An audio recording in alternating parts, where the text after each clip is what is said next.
Ladies and gentlemen, the ceremony will begin in 2 minutes. Please silence all cell phones and electronic devices for the duration of the ceremony.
I'm sorry, what? You're not singing? No. Okay. Okay.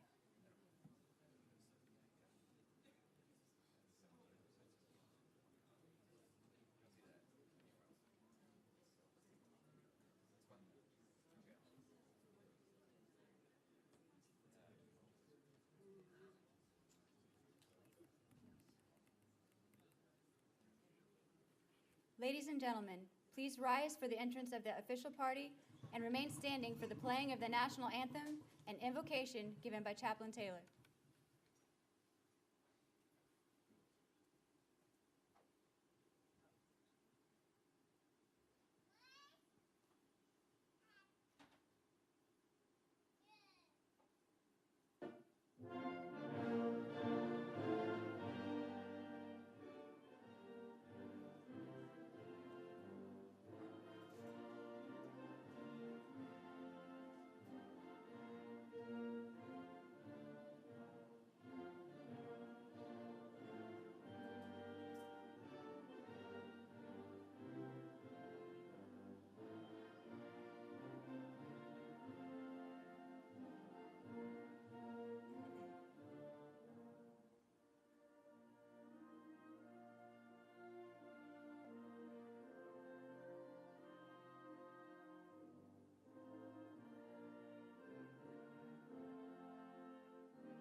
Let us pray.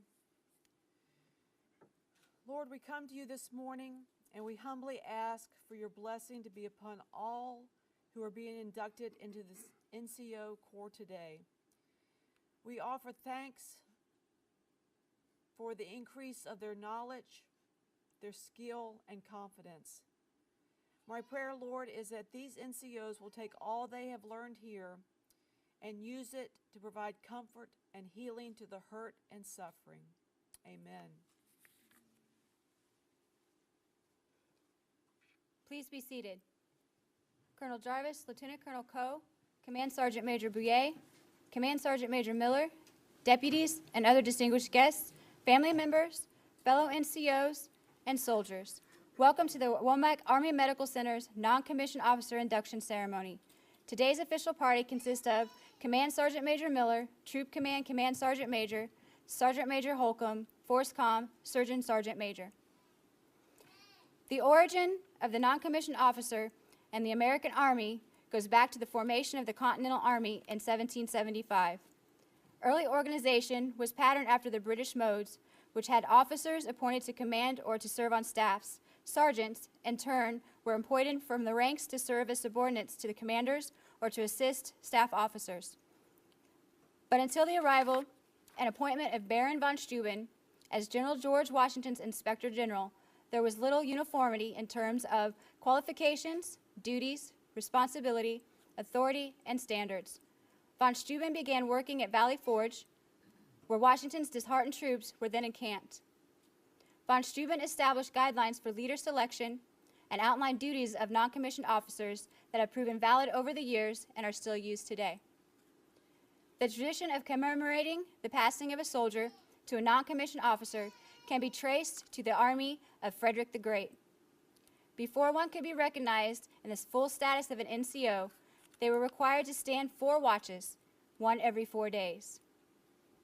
At first watch, the private soldiers appeared and claimed a gift of bread and brandy.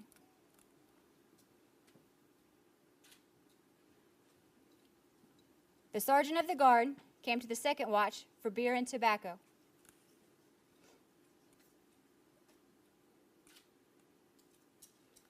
The first sergeant reserved their visit for the third watch, when they were presented with a glass of wine and a piece of tobacco on a tin plate.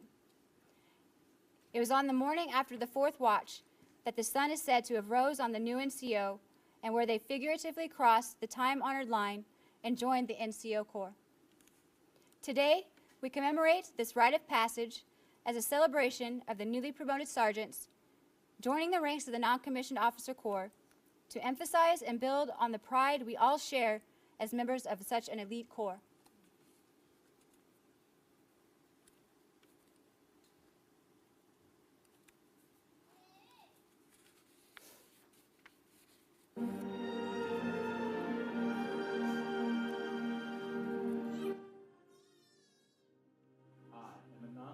Officer, a leader of soldiers. For over 2 centuries, I have kept our nation safe, purchasing freedom with my life. I led soldiers from the beginning. My blood stained the ground as the shot was heard around the world. My frozen hands pulled Washington across the Delaware. I struck from the swamps in the Carolinas, from Lexington to the cowpens. I fought for freedom from an English king. When democracy prevailed across our land, the bell for freedom I did ring. In 1812, I mustered in again, a militiaman was I, taking up arms against a foreign invader. I wept as my proud capital was put to the torch. In time, we regrouped and marched down to New Orleans. Cotton balers and pirates side by side that day.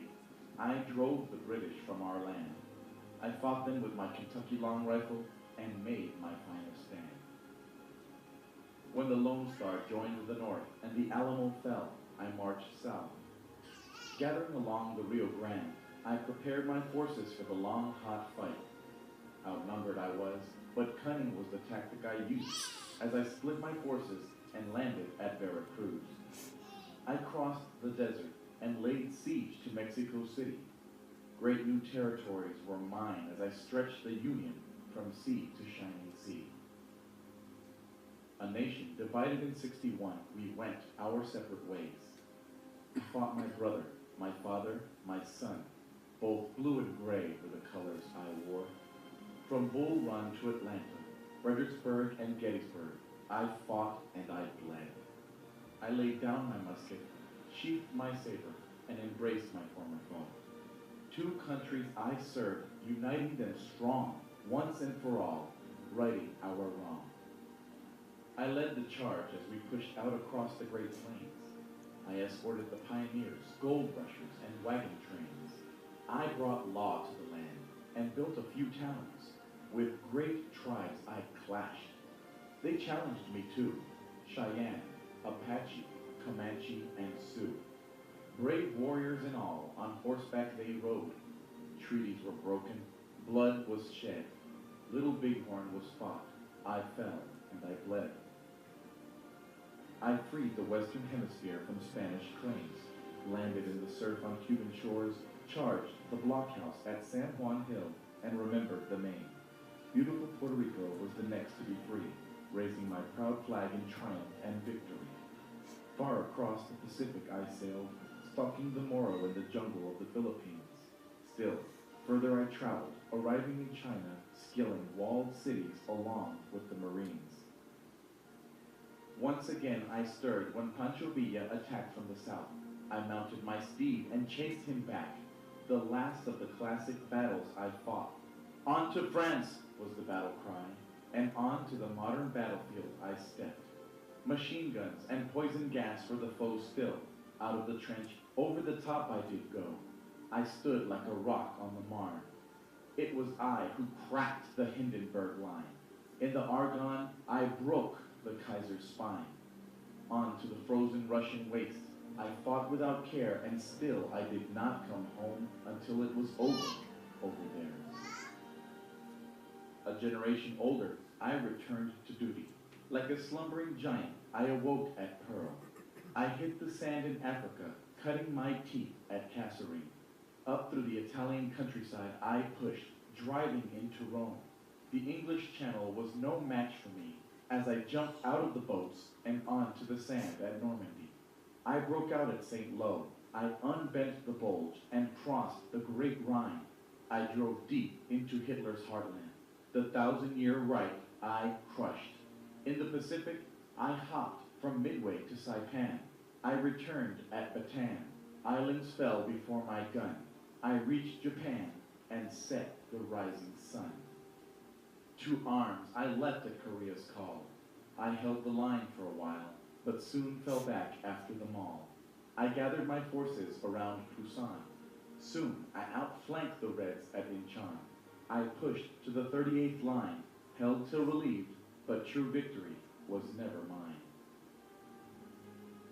I brought peace to my southern neighbor in the Dominican, but again I was needed across the world, so off to Vietnam I went. From the Mekong to the highlands, Yan Drang to Saigon, for 15 years I fought the long fight. I stalked the VC through the paddies and rivers, in the day and throughout the night. I freed a small island from the clutches of evil. I jumped at Salinas, rescuing students and the people of Grenada. My only complete victory in the war against communism. Once again, thanks to my cold steel, people were free. In Panama, the canal was threatened. Drugs were at hand. Again, I jumped in. I fought from the sky. I fought from my barracks. I pushed into the city. I captured a dictator and kept open the canal. In the burning sands of the Middle East, so that others may live free of naked aggression and injustice. Where brave soldiers fought, there I fought, and was always commanding, "Follow me!" Kuwait had been conquered, its fields aflame. I drew a line in the sand and called Saddam's bluff. I liberated a kingdom and fed refugees. Although it was short, I set new records, the fastest and the farthest ever to be. The Balkans were split, Kosovo torn apart. I brought in my helicopters and rockets, waited at the border, ready to strike. I launched the attack to stop ethnic cleansing. I brought prosperity to the people and food to the table. I protected the crops in the field, taught people to forgive. I built the roads and base camps too. I served the UN and NATO till the oppression was through. Once again, I traveled to the Middle East, from the mountains and valleys of Afghanistan to the violent streets of Iraq. I led my soldiers, fighting terrorism and freeing the oppressed, engaging the enemy in caves, streets, and mountains, in places like Karbala and Fallujah. I engaged the enemy on their ground to protect ours, the United States of America. I am a sergeant. I fight a new kind of war, without boundaries and tactics that I've used before. They may have hit us in our homeland, but we're stronger than ever and we'll make our stand. From Kabul to the Khyber, Baghdad to Tikrit, the hunt I will win around the world and back again. Today, I stand ready for tomorrow's great fight. From high in the mountains to under the sea, steamy wet jungles, dark, cool forests, burning hot deserts, the near and far east. I'll keep watch on the world no matter how long, because we are Army Strong. I am the sergeant. Group, attention! Forward, march!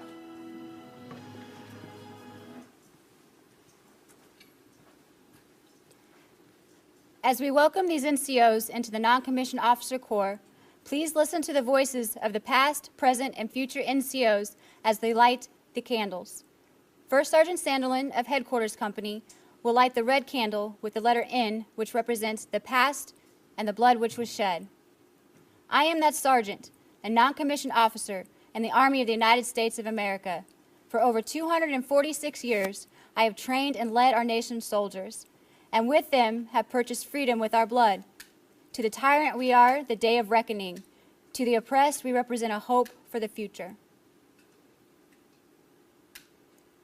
First Sergeant Shinzing of Alpha Company will now light the white candle with the letter C, which represents the present and purity.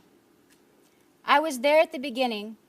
I led my soldiers across that line of death drawn in the sand by a tyrant, and in 100 hours crushed this army. Against an enemy that knew they had no hope of surviving a head-to-head battle and resorted to guerrilla warfare, I stood firm at my outpost and showed that the American Army is the supreme fighting force for the freedom in the world. First Sergeant Ginn of Bravo Company will now light the blue candle with the letter O that represents the future and loyalty of to our country. I am the sergeant leading my soldiers on patrol, manning checkpoints, executing logistics, and securing sites across all domains of battle. I am a warrior, and I train my soldiers to live the warrior ethos. I am prepared to go anywhere on this earth to project the power of our country to implement peace and guarantee democracy.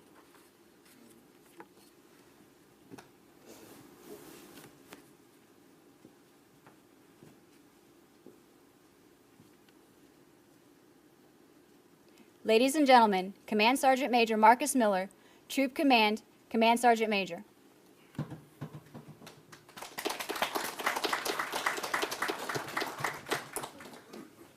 Morning, team. Morning, team. That's a lot better. Command Sergeant Major Bouye, commanders, command teams, Sergeant Major Holcomb, family members, soldiers, and NCOs, thank you for coming out this morning. This is a joyous occasion. Anytime we can continue our traditions in our fine Army is a wonderful day. And today we have 6 NCOs that we're going to be able to transition into the NCO corps through through some of our customs and traditions. So with that, you know, we have one of our greatest leaders in our MedCom right now. He happens to be one of my mentors, one of my friends, and one of my battle buddies. He's had a legacy of a career, stemming from being a line medic all the way up to Command Sergeant Major, and now the Force Comm Surgeon Sergeant Major. So without any further ado, I would like to welcome my mentor, my battle buddy, and my friend, Sergeant Major Jason Holcomb.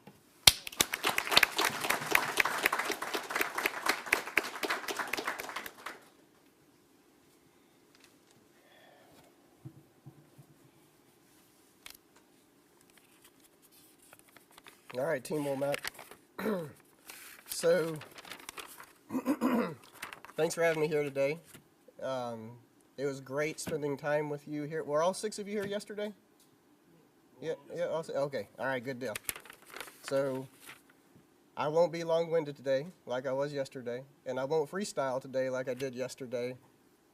I wrote a bunch of stuff down, and I did not have time to memorize it. So, maybe don't pay so much attention to the speaker and the delivery, but the message and the content within what I have to say. Sound good? All right.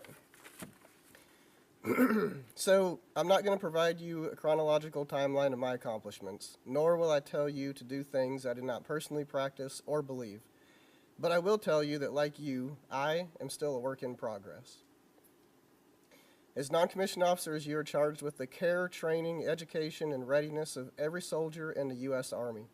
Your ability to coach, train, and mentor competent soldiers of character is the key to the success of our force. So first, I want you to do a few things. So just remember this, because you probably don't have anything to write this down, but it's not too much. You could remember it. So first, I want you to be hungry. Not like hungry like you're starving for food, but I want you to be hungry. You must possess an insatiable desire to achieve. Passion and motivation are not enough. You must develop a hunger. This hunger, unlike passion and motivation, will not only propel you forward from goal to goal, success to success, but it will sustain you through life's inevitable failures and setbacks. And there will be failures. I have failed over and over and over, and that's why I achieve. Whose quote is that? Michael Jordan. Does anybody consider him a failure? No. All right, today's induction ceremony should be the tip of the iceberg. Savor the moment and be proud. But remember, success has no finish. Although your accomplishments are admirable, you should not be satisfied. You should immediately begin focusing on your next goal while assisting your soldiers with achieving theirs. Assisting your soldiers with achieving theirs. Servant leadership. Don't get wrapped up and spend too much time feeling good about what you did in your past. Keep your hunger focused on the future. Do not allow success or previous failures to dampen your desire for more success. My 30-year career has flown by. You do not have all the time in the world to accomplish what you want to accomplish. So remain hungry. Be hard. When you pursue achievement and success, you will encounter trials and tribulations. That is why I want you to be hard. I'm not talking about being stubborn, mean, smug, or apathetic. When I say hard, I'm referring to resilience. Hard people can be counted on, especially when situations are tough. Hard men and women make sound decisions under extreme pressure and stress. They are not easily swayed by distractions. They do not crumble at the first sign of adversity. When you view challenges as opportunities to learn, problem solve, and increase confidence, you move closer to building long-term resilience. So be hard. Be hungry, be hard. Be helpful. As you chase life's challenges, you will encounter tough times, and you will not be the only one. Remember, others struggle too, which is why you should be helpful. Helpfulness is being of service or assistance. Helpfulness enables you to build connections with others, especially with those you currently lead, as well as those you will lead in the future. It requires you to check your ego, which improves communication and collaboration, ultimately improving organizational outcomes. So identify areas within your unit that need improvement, consult with your supervisor, and take on the responsibility of improving and sustaining those efforts. For example, if you have a young soldier struggling with ACFT, you can help that soldier check out the ACFT website, create a training program that will result in a successful outcome, and lead them by example. Also, beyond just your immediate unit, get out into the community and improve it. You and your entire unit can partner up with a local organization and clean a street, help the elderly with chores like yard work or groceries, or help build a home for a veteran. Not only will this benefit those involved by instilling a sense of duty and helpfulness, it will promote positive Army reputation, furthering our relationship with local communities. This can improve recruiting efforts by increasing the number and quality of future soldiers. Be hopeful. Next, I want you to be hopeful. Hope never replaces planning, but it also is not a liability. Having goals is not enough. One has to keep getting closer to their goals amidst all the inevitable twists and turns of life.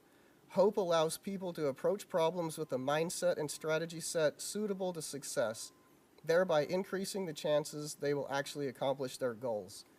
Life is full of challenges and difficulties. Talent and skill are not enough to achieve your goals and dreams. You must also possess the will to achieve these goals, especially when life gets tough. Hope is what keeps you focused, determined, and positive. Consider this on your path to hopefulness. Set your expectations.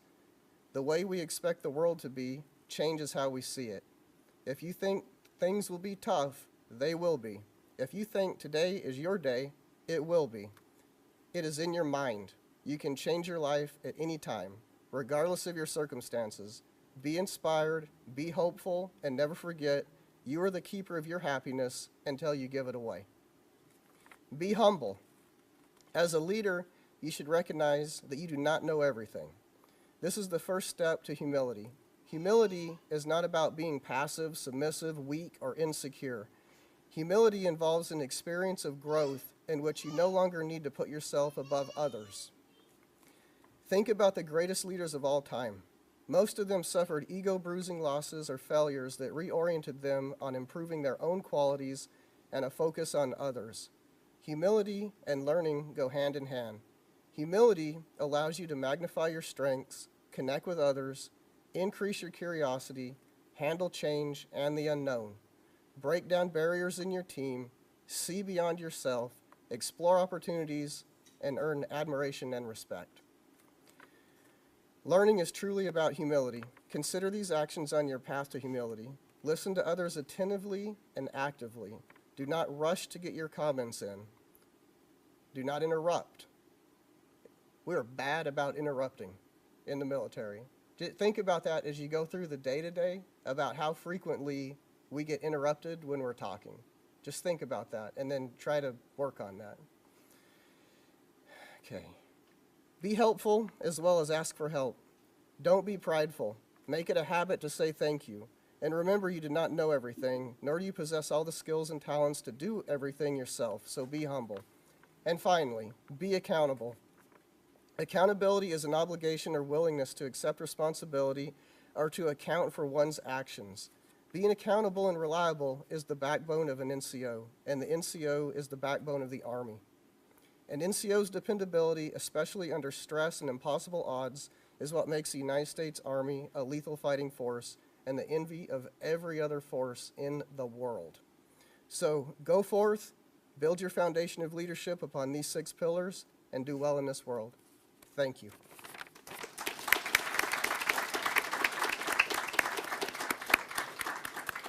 Thank you, Sergeant Major Holcomb.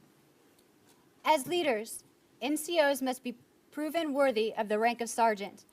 Keep an attentive ear as you listen to your first sergeant while they give you words of wisdom and experience.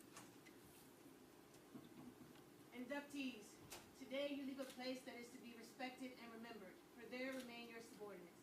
However, you are never to return, unless you are no longer eligible to serve as a non-commissioned officer. The place you are going to is sacred, for it symbolizes the past, present, and future of the non-commissioned officer. From your position, you will carry out the responsibilities of your new position. Never forget where you came from. And that you must lead by example and always take care of your soldiers. NCOs of your unit stand beside you and behind you as you learn and grow.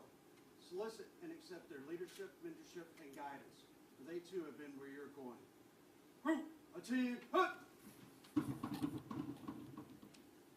Ladies and gentlemen, you will now witness the issuing of the NCO charge by the inductees and Command Sergeant Major Miller. This document denotes acceptance of the duties and responsibilities of the non-commissioned officer. How many candidates do we have to induct? Sergeant Major, there are 6 candidates. Sergeant Major Miller will now administer the charge to our inductees.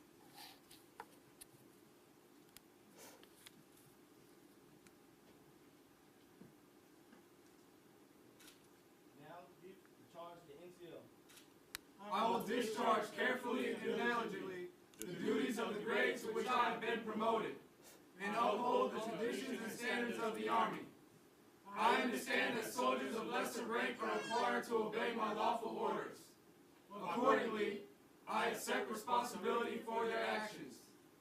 As a non-commissioned officer, I accept the charge to observe and follow the orders and directions given by supervisors, acting according to laws, articles, and rules governing the discipline of the Army. I will correct conditions detrimental to the readiness thereof. In so doing, I will fulfill my greatest obligation as a leader and thereby confirm my status as a non-commissioned officer. Do you swear to uphold the values and responsibilities of a non-commissioned officer? Yes, Command Sergeant Major. Are you ready to pass through the lines of authority in keeping of the finest traditions of our Army? Yes, Command Sergeant Major.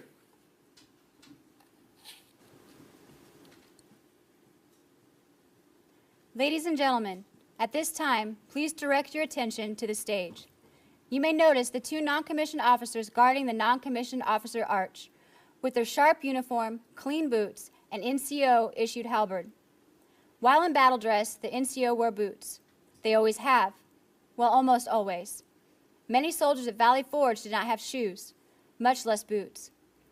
They marched and fought with no more than rags that were wrapped around bleeding, frostbitten feet. Those volunteers literally knew the meaning of a come-as-you-are war. From the crude, rough, and soiled moccasins worn by soldiers more than 225 years ago to the smooth and polished boots of today, boots have been basic to soldiering. In peace and war, the boots of the American soldier have left their prints in many places. With boots on, U.S. soldiers have fought wars, policed cities, stood between hostile forces, provided humanitarian relief, rescued civilians, and died. Boots have been buried with soldiers, removed from bodies, amputated along with legs, and shattered by mines, no matter where or when or what the mission, an Army NCO was there, wearing boots. Their issued weapon enables them to cut to the heart of the matter and ensure that only those that are qualified and are a demonstrated true leader of soldiers may pass under this sacred archway. Today's inductees have risen to the challenge and are ready for recommendation and transition to the Corps of Non-Commissioned Officer. Command Sergeant Major, the following soldiers request induction into the Non-Commissioned Officer Corps. Only if they're ready. Staff Sergeant John. Please come forward. Who recommends this NCO? Sergeant Major, I, Staff Sergeant Figueroa, recommend Staff Sergeant John to be inducted into the Corps of Non-Commissioned Officers. So accepted.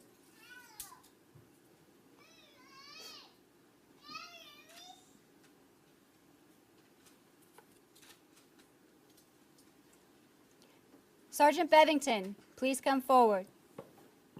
Who recommends this NCO?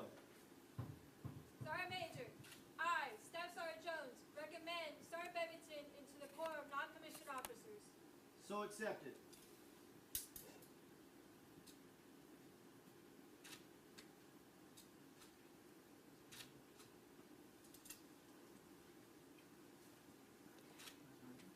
Sergeant LeBron Rodriguez, please come forward.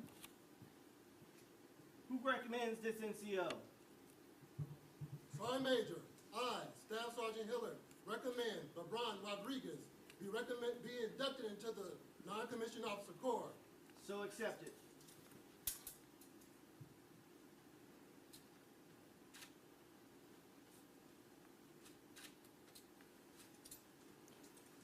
Corporal Pamphlets, please come forward. Who recommends this NCO? Sergeant Major, I, Sergeant Goff, recommend Corporal Pantless to be inducted into the Corps of Non-Commissioned Officers. So accepted.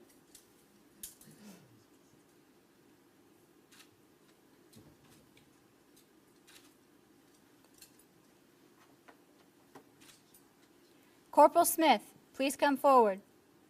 Who recommends this NCO? Sergeant Major, I, Sergeant First Class Wong, recommend Corporal Peyton Smith into the Corps of Non-Commissioned Officers. So accepted.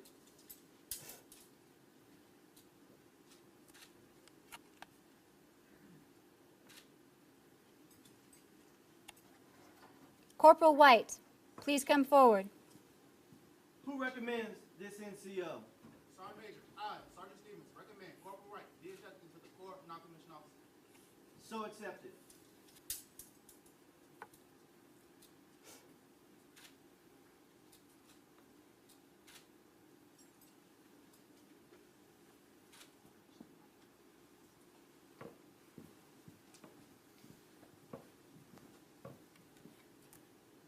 Since the earliest days of our Army, the non-commissioned officer has been recognized as one who instills discipline and order within a unit. Baron Frederick von Steuben the U.S. Army's first drill master, listed in his regulations for the order and discipline of the troops of the United States, the Blue Book, that each sergeant and corporal will be answerable for the squad committed to his or her care.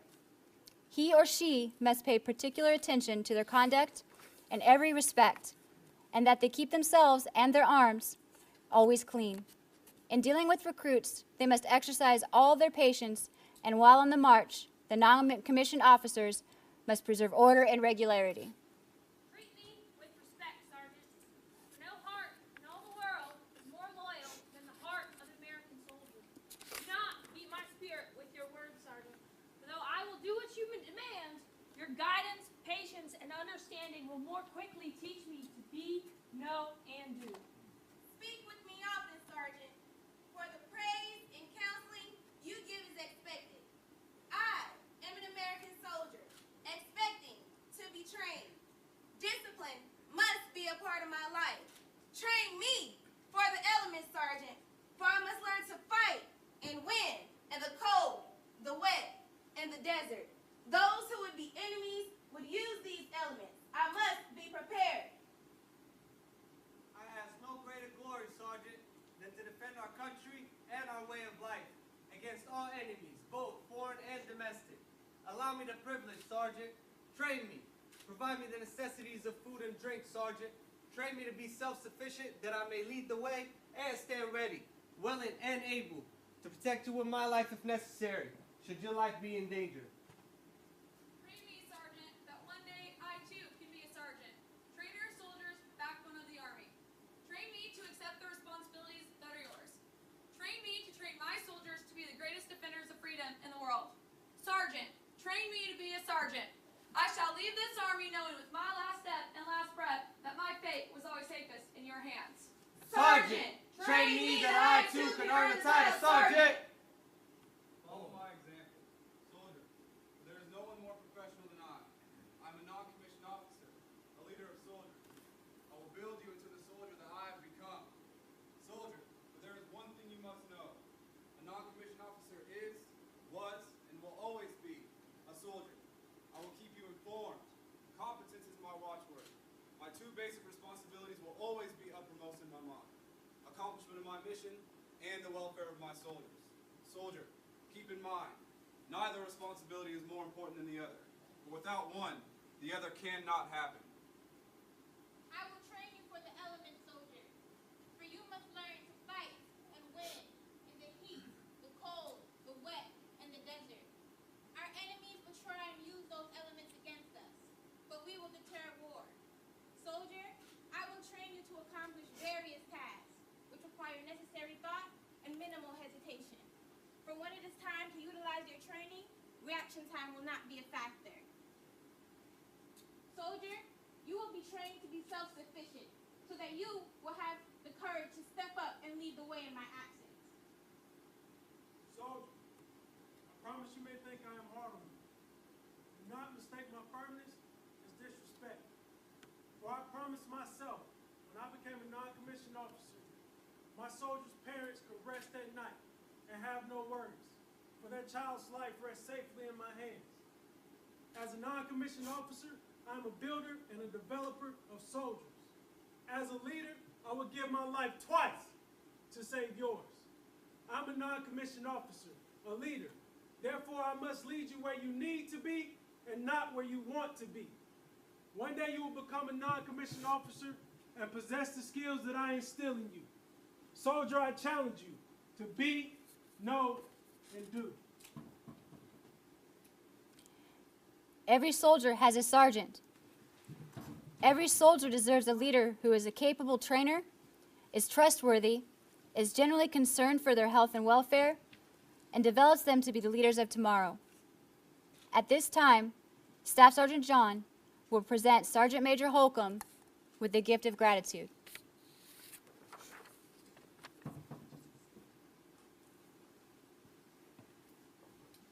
Sergeant Major, thank you for inspiring words of wisdom and sound expertise. Please accept this small token of appreciation from the future leaders of tomorrow. Thank you.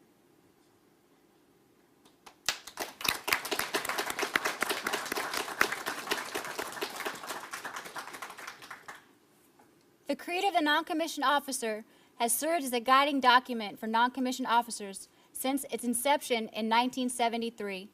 Though its concepts have always been a part of our Corps, each major paragraph begins with 3 letters, NCO. These words have inspired non-commissioned officers and have served as a compass to guide us through the difficult paths that we travel. Past and present NCOs, please rise as our newest non-commissioned officers affirm their commitment to the professionalism of our Corps and become a part of the backbone of the Army and remain standing for the playing of the Army song and departure of the official party. The creed of the non-commissioned officer. No one is more professional than I. I am a non-commissioned officer, a leader of soldiers. As a non-commissioned officer, I realize that I am a member of a time-honored Corps, which is known as the backbone of the Army. I am proud of the Corps of non-commissioned officers, and will all times conduct myself so as to bring credit upon the Corps, the military service, and my country, regardless of the situation in which I find myself. I will not use my grade or position to attain pleasure, profit, or personal safety. Competence is my watchword. My 2 basic responsibilities will always be uppermost in my mind: the accomplishment of my mission and the welfare of my soldiers. I will strive to remain technically and tactically positioned. I am aware of my role as a non-commissioned officer. I will fulfill my responsibilities inherent in that role. All soldiers are entitled to outstanding leadership. I will provide that leadership. I know my soldiers, and I will always place their needs above my own. I will communicate consistently with my soldiers and never leave them uninformed. I will be fair and impartial and recommend both rewards and punishment. Officers of my unit will have maximum time to accomplish their duties. They will not have to accomplish mine. I will earn the respect and confidence as well as that of my soldiers. I will be loyal to those with whom I serve, seniors, peers, and subordinates alike. I will exercise initiative by taking appropriate action in the absence of orders. I will not compromise my integrity, nor my moral courage. I will not forget, nor will I allow my comrades to forget, that we are professionals, non-commissioned officers, leaders.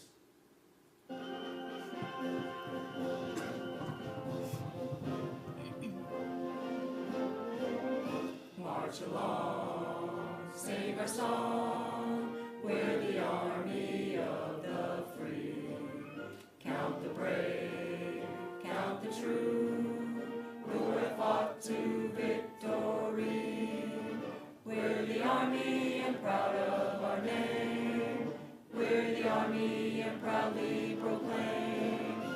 First to fight for the right and to build the nation's might. And the army goes rolling along. Proud of all we have done, fighting till the battle's won. And the army goes rolling along. And it's hi, hi, hey, the army's on its way. Count off the cadence loud and strong. For wherever we go, you will always know that the army goes rolling along.